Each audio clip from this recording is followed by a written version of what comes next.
하나님께서 오늘 우리에게 주시는 말씀은 시편 4편 3절입니다. 한 구절밖에 되지 않습니다. 우리 한 목소리로 선포하겠습니다. 시작. 여호와께서 자기를 위하여 경건한 자를 택하신 줄 너희가 알지어다. 내가 그를 부를 때에 여호와께서 들으시리로다. 아멘. 할렐루야. 우리 주 예수 그리스도의 은혜와 사랑이 여러분의 가정과 일터와 삶에 충만하시기를 주님의 이름으로 축복합니다. 제가 어렸을 때 시골에 가면 작은 강을 건널 때 쓰는 보트가 있었습니다. 그 보트에는 사공도 없고 노도 없습니다. 다만 강 양쪽에 연결된 밧줄이 있을 따름이죠. 몇 명의 사람이 그 배를 타고 밧줄을 당기면 배가 앞으로 나가면서 강을 건널 수 있게 만든 것입니다. 하나님과의 관계에 기초한 삶도 이와 똑같습니다. 아무리 뛰어난 사공이 노를 젓고 애를 써도 하나님과의 관계, 영적인 관계의 줄을 붙들지 않으면 바른 방향으로 신앙생활이 이루어질 수 없습니다. 오늘 말씀 3절 보면 여호와께서 자기를 위하여 경건한 자를 택하신 줄 너희가 알지어다 선포했습니다.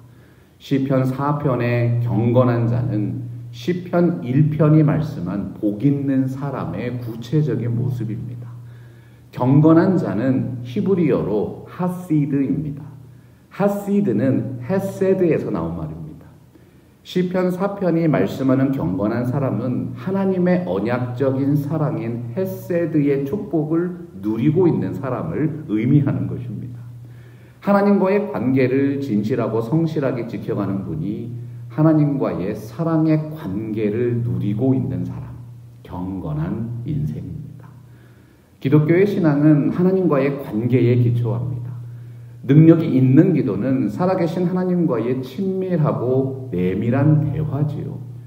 우리의 기도를 들으시는 하나님과 특별한 관계와 교제가 없으면 아무런 능력이 없는 무의미한 기도가 되는 것입니다.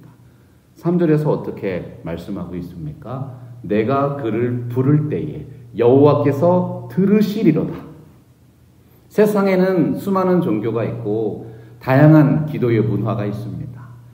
하지만 오직 살아계신 하나님께 기도하는 자만이 그 은혜를 누리게 됩니다. 등산이나 암벽 등반 하실 때 안전이 보장되는 이유가 무엇입니까? 끊어지지 않는 밧줄이 몸에 연결되어 있기 때문이죠. 절대로 끊어지지 않는 밧줄이 견고하게 붙잡고 있으니까 전 높은 곳을 향해 나아가는 의인들이 안전하게 올라갈 수 있다는 얘기입니다.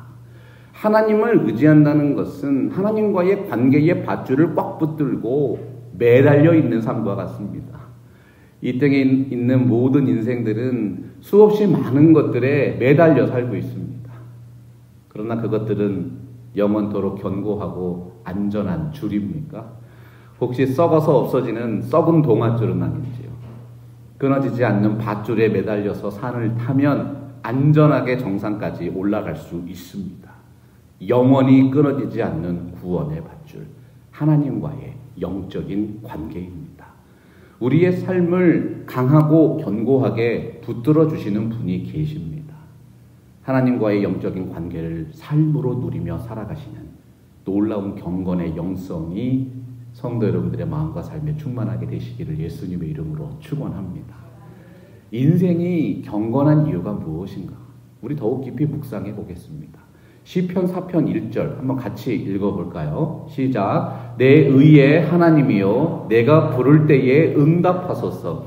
곤란 중에 나를 너그럽게 하셨사오니 내게 은혜를 베푸사 나의 기도를 들으소서. 시편 4편은 하나님이여 내게 은혜를 베푸사 응답하소서. 나의 기도를 들으소서. 간청으로 시작합니다. 시인은 과거에도 하나님께서 자신이 처한 위기 상황을 시급하게 고백하였더니 곤란 중에 있는 자신에게 너그럽게 응답하셨다는 간증을 하고 있습니다. 여기서 곤란 중에 있는 상황이라는 것은 몸을 운신할 수 없도록 눌림을 당하고 있는 상태를 뜻하죠. 한마디로 진퇴양난입니다. 나의 힘과 지혜로는 도무지 해결할 수 없는 상황, 아무런 희망이 없는 상태입니다. 그러한 상황에서 하나님께서 나를 너그럽게 하셨습니다. 너그럽게 하셨다. 공간을 넓혀 주셨다는 뜻입니다. 옴짝발싹 눌려있는 상태였는데 하나님께서 움직일 수 있게 공간을 주셨습니다. 시험과 환난을 피하게 하셨다는 것이죠. 하나님께 기도하였더니 나를 곤경에서 벗어나게 해주셨다. 그때를 기억하고 오늘 또다시 하나님께 도움을 요청하고 있는 것입니다. 만약 하나님이 시인의 간구에 응답하지 않고 잠잠하시면 얼마나 큰 고통과 아픔이 있겠습니까? 구체적으로 시인이 어떠한 곤란 중에 있었을까요? 1절을 다시 보면 내 의의 하나님이라고 부르고 있습니다. 시편 기자는 자신이 당하는 불의한 상황에서 하나님이 건져주시기를 기도하고 있습니다. 공의와 정의를 세워주시기를 바라고 있습니다. 잠을 이룰 수 없을 정도로 아픔과 고통을 경험하신 적이 있으세요? 모든 것이 안전하지 않고 불안한 상황 중에 놓여있던 기억이 있으십니까? 혹시 지위가 높은 자들에 의해서 괴롭힘을 당한 적이 있으십니까?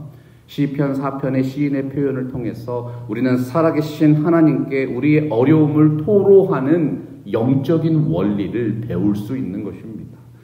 우리가 병자를 위해서 기도할 때는 하나님이 치료해 주시기를 바랍니다. 치료의 하나님을 부릅니다. 불의함과 원통함으로 고통 중에 있는 사람에게는 의로우신 하나님의 역사가 간절하게 필요한 것이지요. 무엇보다 눈에 띄는 것은 시인이 하나님을 나의 의의 하나님이라고 부르고 있다는 사실입니다. 구약 성경 전체에서 시편 4편에만 한 번 등장하는 표현입니다. 내 의의 하나님. 오직 하나님만이 자신이 처한 위기 상황을 공명정대하게 판단해 주실 것이라는 믿음이 전제되어 있는 것이죠. 만약 하나님 앞에 온전한 삶을 살았음에도 불구하고 악인들로부터 조롱과 비방을 당한다면 의의 하나님을 기억하고 의로우신 하나님의 역사를 보이소서 간구하라는 뜻입니다. 여러분 오늘 말씀을 보십시오. 그러한 고난 중에 있음에도 시인이 올리는 기도가 평안하게 느껴집니다. 이유가 무엇일까요? 주께서 곤란 중에 그를 너그럽게 하셨기 때문입니다. 신앙은 하나님과의 영적인 관계입니다. 관계가 깊어지려면 상대방에 대한 지식과 체험이 더욱 깊어져야 합니다. 하나님을 사랑한다는 사람이 하나님을 아는 지식에 관해서 무관심할 수 없습니다.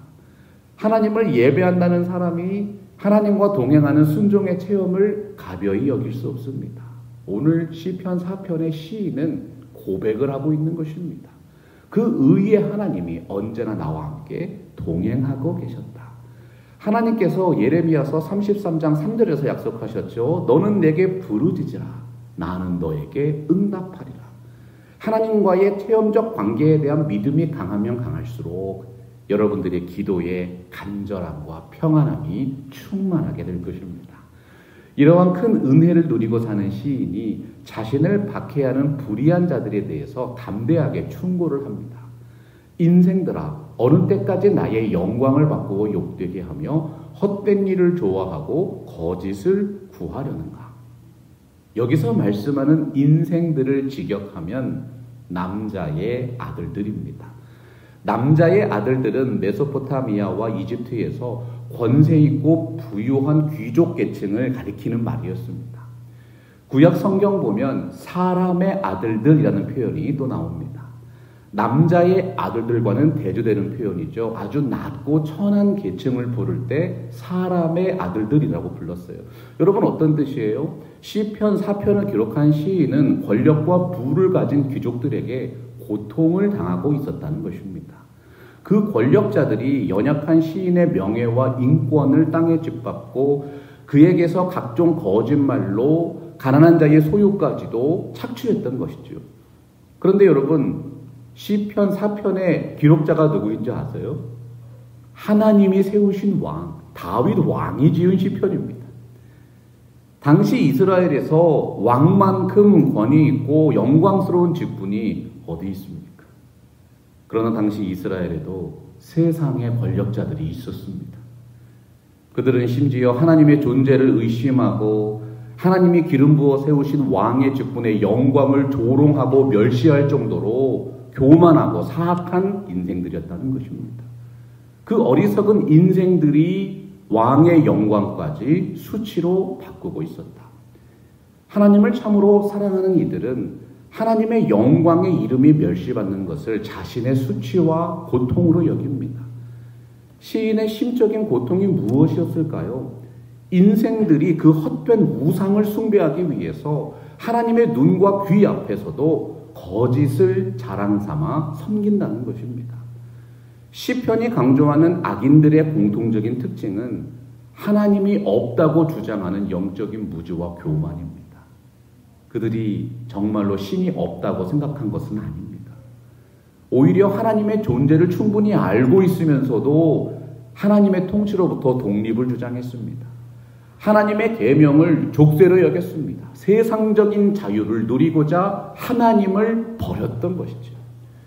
여러분, 시편 2편의 말씀 읽어보셨지요? 세상의 군왕들과 악한 자들이 하나님이 기름 부어 세우신 왕을 멸시한다고 했습니다.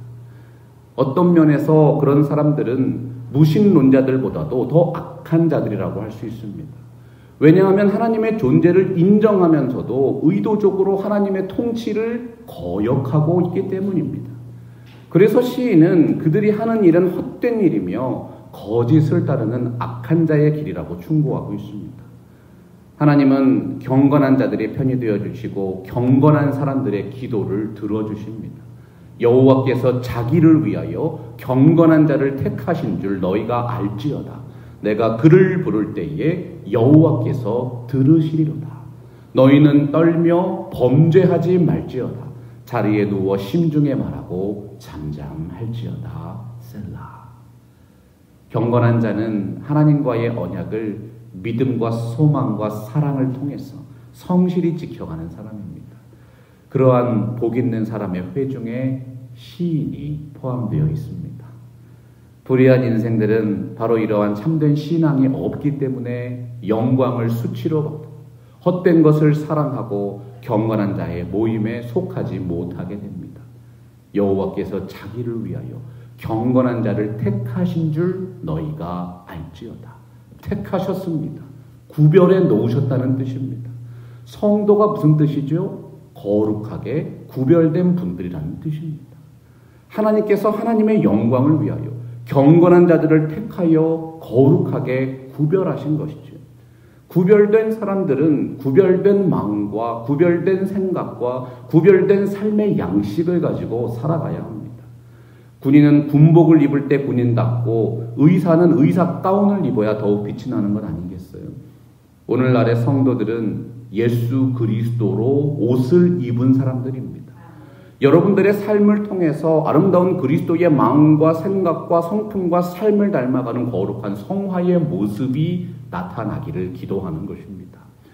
구별된 자들이 누리는 특권이 무엇입니까? 내가 그를 부를 때 여호와께서 들어주신다. 하나님께서 구별된 자들의 기도를 들으시고 응답해 주신다는 것입니다. 하나님은 귀가 있어도 듣지 못하는 헛된 우상들과 비교할 수 있는 분이 아니십니다. 시편 4편의 시인이 세상을 따르는 자들에게 충고하는 것이 무엇이죠? 너희는 떨며 범죄하지 말지어다. 자리에 누워 심중에 말하고 잠잠할지어다. 그 어떤 권력자라도 하나님 앞에서 떨며 범죄하지 말아야 합니다. 죄를 범하지 않는 비결은 입을 다무는 것입니다. 차라리 잠자리에 누워서 마음으로 말하고 잠잠하라는 것이지요. 새 번역 성경은 4절 말씀을 이렇게 번역했습니다. 너희는 분노하여도 죄를 짓지 말아라. 잠자리에 누워서 마음 깊이 반성하면서 차라리 회개의 눈물을 흘려라. 여러분, 우리의 마음속에도 불의한 생각이 떠오를 때가 있습니다. 억울함과 원통함이 차올라서 견디기 힘들 때도 있습니다. 그러나 말씀이 교훈하시는 것입니다. 실행으로는 옮기지 말라. 왜 그렇습니까? 시인이 고통 중에 경험한 하나님이 함께하고 계시기 때문입니다. 하나님이 보고 계시고 하나님이 듣고 계시기 때문입니다. 그리고 그 하나님은 곤란 중에 나를 너그럽게 대하신 하나님이십니다. 하나님은 말과 삶이 일치하는 사람을 귀히 보시고 큰 일을 맡기십니다. 인간관계에서도 말과 삶이 일치하는 사람을 신뢰할 만한 사람이라고 하지요. 왜 우리가 때로는 불이익이 있고 또 때로는 불이익을 당해도 약속을 지키고 하나님과 사람 앞에서 신뢰할 만한 인생이 되기를 원하는 것입니까? 하나님이 정말로 살아계시기 때문입니다. 하나님이 내 인생의 시작이시고 목적이시고 하나님이 나와 함께하고 계시기 때문입니다. 사람의 마음으로 품고 생각하는 것이 무르익으면 밖으로 표출이 됩니다. 예수님은 사람에게서 나오는 그것이 사람을 더럽게 한다고 하셨습니다. 악인들의 거짓과 술수와 이중성은 결국 밖으로 흘러나와서 여러 가지 악한 형태로 나타나고 의인들을 공격하게 됩니다. 그러나 여러분, 하나님은 오직 의인들과 함께 하신다는 진리를 믿고 깨달아야 하는 것이죠. 시인은 자신이 처해 있는 속박과 분쟁으로부터 하나님이 구해 주실 것을 간구했습니다. 살아계신 하나님이 지켜보고 계신다. 하나님이 두렵지도 않느냐. 내가 그를 부를 때에 여호와께서 들으시리로다. 의인을 비난하는 악인들은 깨달아야 합니다. 여호와께서 자기를 위하여 경건한 자를 택하셨느니라. 사랑하고 존경하는 성도 여러분, 시편 4편의 시인과 같은 삶의 상황에 처할 때 우리가 어떻게 해야 합니까? 하나님이 경건한 자를 택하셨습니다. 우리의 마음과 삶을 구별하시고 하나님의 선하신 뜻을 구할 수 있는 지혜의 영을 주셨습니다. 우리 5절 말씀 함께 선포하겠습니다. 시작. 의의 제사를 드리고 여호와를 의지할지어다. 의의 제사를 드리라. 하나님의 공의를 인정하라는 것입니다. 권력자들은 권력을 의지하고 부를 추구하는 사람들은 재물을 의지합니다. 그러나 의의 제사를 드리는 사람은 하나님을 의지합니다. 하나님의 영광을 위해 살려는 의로운 성품이 삶을 통해서 다양하게 나타나는 것이죠. 의의 제사는 하나님이 받으시는 제사입니다. 하나님께서는 의인 한 사람을 찾으시는 분입니다. 예루살렘 성에 의인 한 사람이 있으면 그 성을 멸하지 않겠다고 하셨습니다. 하나님의 마음에 맞는 그 한 사람을 통해서 놀라운 은혜의 역사를 베푸시고 큰 일을 이루어 주십니다. 여러분이 그 한 사람이 되기를 바라시는 것입니다. 여러분, 이러한 믿음이 있으면 참된 예배를 드릴 수 있습니다. 하나님이 원하시는 참된 제사가 무엇인가? 그의 나라와 그의 의를 먼저 구하는 하나님의 백성으로 살아가는 것입니다. 하나님을 두려워하고 하나님을 경외하는 사람이 권력자가 되면 사회의 정의를 위해서 의롭게 살게 되어 있습니다. 결코 가난한 자를 속이고 착취하지 않습니다. 5절 말씀은 1절에서 시인이 고백한 의의 하나님이 어떠한 분이신지 더욱 체험적으로 고백하고 있는 것이지요. 참된 회개와 참된 신뢰로서 하나님을 경배하는 자들은 하나님과 올바른 관계를 누리며 살아갈 수 있다. 왜냐하면 하나님께서 그들의 의로움이 되어주시고 오직 한 분 하나님만 의지하게 만드시기 때문입니다. 진정한 성도는 거룩하신 하나님에 대한 올바른 지식과 믿음이 있습니다. 거룩하신 하나님에 대한 믿음과 지식이 우리의 삶을 거룩하고 도덕적으로 만드는 것입니다. 철학자 임마누엘 칸트는 하나님의 존재에 대한 도덕론적인 증명을 소개했습니다. 하나님은 도덕적인 분이시다. 모든 도덕을 만드신 분이시다. 모든 미덕에 하나님이 계시기 때문에 우리 인생이 도덕적인 생활을 추구할 수 있다. 어떤 사람이 기독교의 하나님을 믿는가 믿지 않는가 별개의 문제입니다. 거룩하신 신의 존재에 대한 희미한 인식만 있어도 인간은 스스로 도덕적인 삶을 추구하게 되어 있다는 사실이죠. 하나님을 향한 믿음이 없는 사람이라 할지라도 그 마음속에 시퍼렇게 살아있는 것이 있습니다. 성경은 그것이 양심이라고 말씀하고 있습니다. 양심이 그의 삶을 판단할 것이다. 따라서 5절에 말씀하는 의의 제사가 무엇일까요? 이 제사는 믿음이 없이 형식만 갖춘 제사가 아니라 진실한 마음과 신실한 삶이 수반된 제사를 뜻합니다. 거룩한 삶이 없는 의의 제사는 있을 수 없는 것입니다. 6절 말씀을 보십시오. 여러 사람의 말이 우리에게 선을 보일 자가 누구뇨 하오니 여호와여 주의 얼굴을 들어 우리에게 비추어 주소서. 신앙생활은 영적인 전쟁입니다. 전쟁에는 수많은 전투가 있습니다. 성도의 삶에서 추구하는 영적인 전투의 한 유형이 선으로 악을 이기는 것이죠. 세상의 권력자들에게 충고하던 시인이 이제 다시 하나님께 간구하고 있습니다. 참으로 의인의 생각과 길과 자리는 오직 한 분 하나님이라는 것입니다. 시편 1편이 말씀했죠.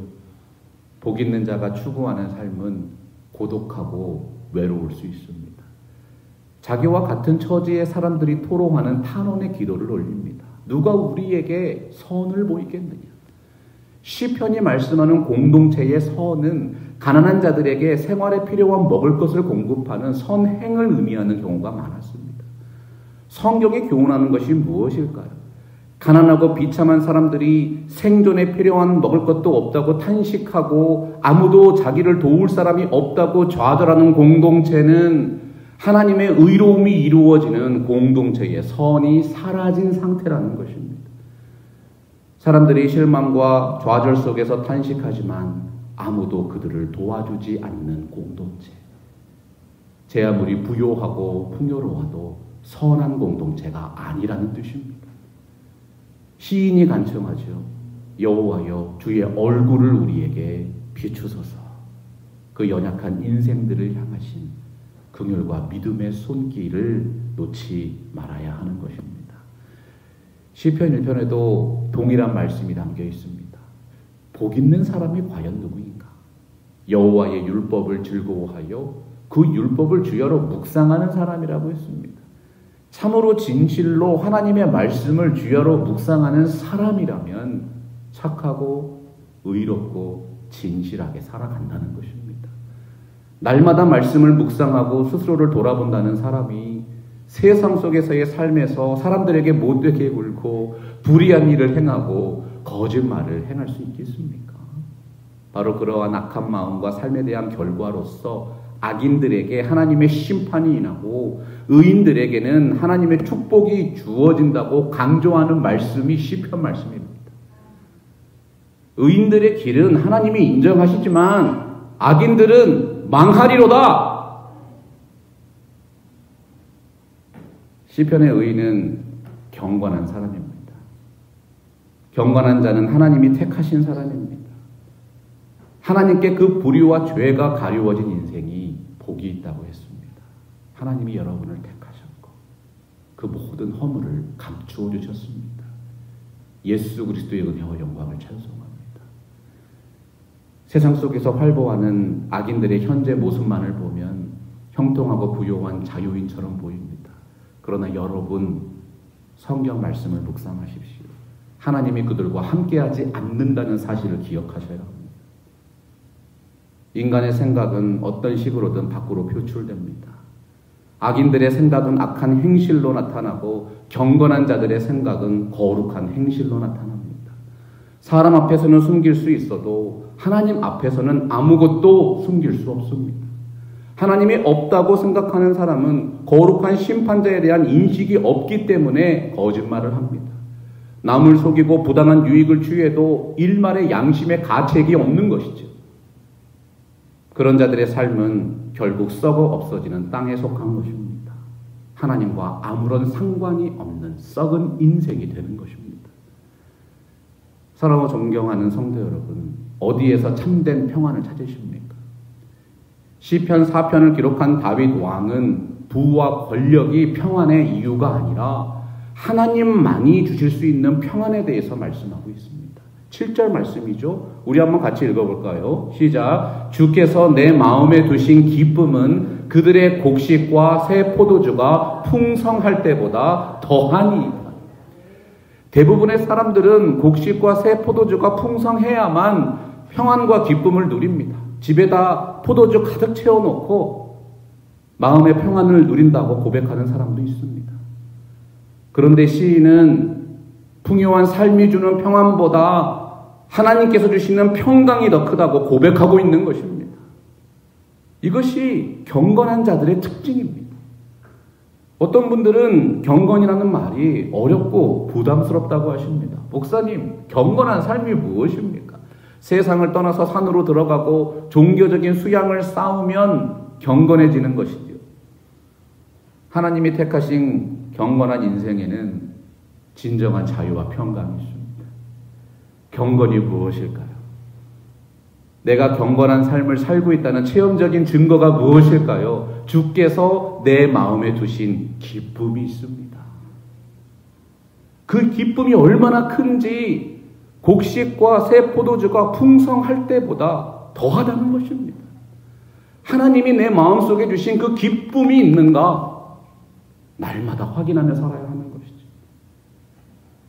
사랑하고 존경하는 성도 여러분, 경건하십니까?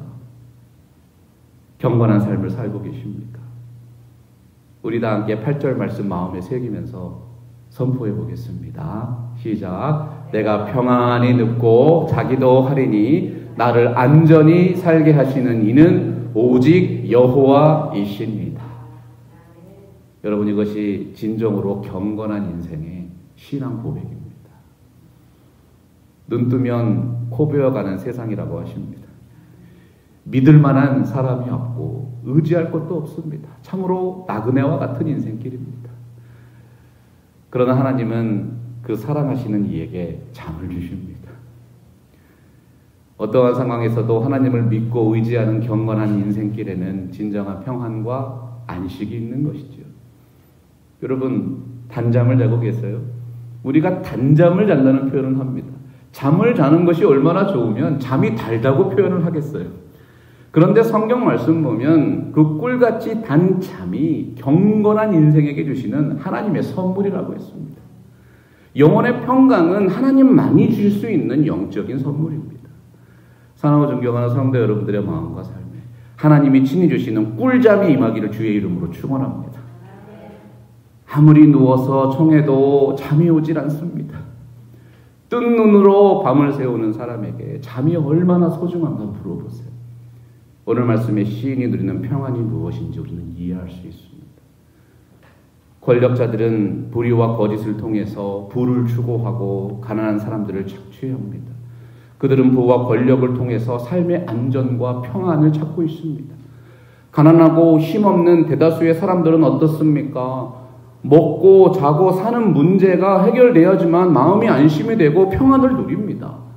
의식주의 문제가 있습니다. 평안한 삶을 살 수 없다고 생각하는 것 당연한 것이지요.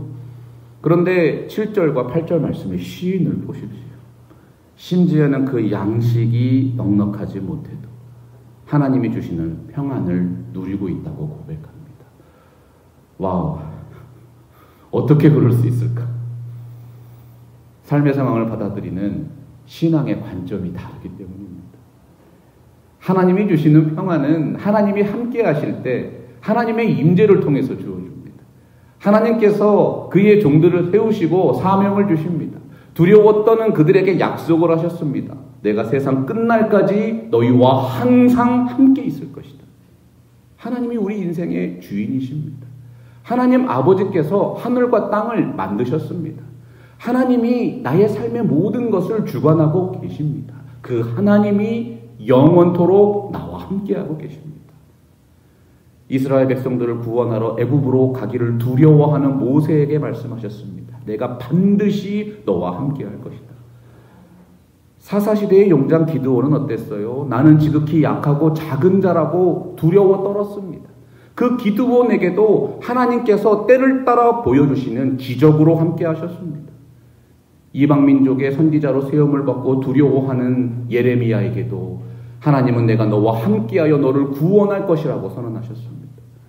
애굽으로 팔려가서 보디발의 집에 종으로 있던 요셉에게 어떠한 은혜와 복이 임했습니까? 이는 여호와께서 요셉과 함께 하심이라. 여호와께서 그를 범사에 형통하게 하셨더라. 하나님이 함께 하시면 형통하게 됩니다. 하나님이 함께 하신다는 말이 실제로 우리의 삶에 어떻게 이루어질까요? 하나님과 동행하는 신앙 생활입니다. 하나님을 경외하고 그 말씀에 순종하게 되는 것입니다.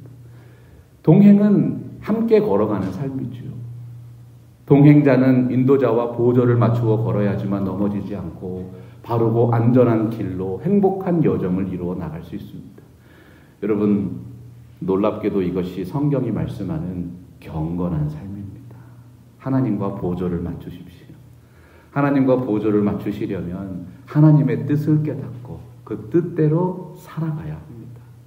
하나님의 말씀에 순종하고 하나님의 뜻대로 살아갈 때 우리와 진정으로 함께 하시는 놀라운 하늘의 역사를 이 땅에서 경험할 수 있습니다. 시편 4편의 시인과 같은 고백과 간증이 생기는 것이죠. 시편 4편의 시인이 가졌던 하늘의 평안을 누리는 방법은 세상의 원리가 아니라 하나님의 뜻대로 사는 것이었습니다. 시편 전체의 맥락으로 말씀드리면 구체적으로 어떠한 삶의 모습입니까? 복 있는 사람은 악인들의 꾀를 따르지 아니하며 죄인들의 길에 서지 아니하며 오만한 자들의 자리에 앉지 아니하고 오직 여호와의 율법을 즐거워하여 그 율법을 주야로 묵상하는 자로다. 성경이 말씀하는 참으로 경건한 사람이 복이 있는 사람입니다. 우리 팜스프링스 개혁 장로교회 성도님들 모두가 이러한 복 있고 경건한 사람들이 되시기를 바랍니다. 하나님의 은혜와 평강을 마음과 생각과 삶으로 체험하며 살아가시는 행복한 인생, 복 있는 교회, 경건한 성도가 되시기를 예수 그리스도의 이름으로 축원합니다. 말씀 앞에서 경외함으로 주께 홀로 섭니다. 생명의 말씀 읽고 순종해 주를 예배합니다. 기록된 말씀 힘이 있어서 진리로 우리 거룩해 하며 거룩한 말씀 세세 영원히 복음이 되어 말씀하시네. 하나님 말씀에 두려워 떠는 자 그 말씀에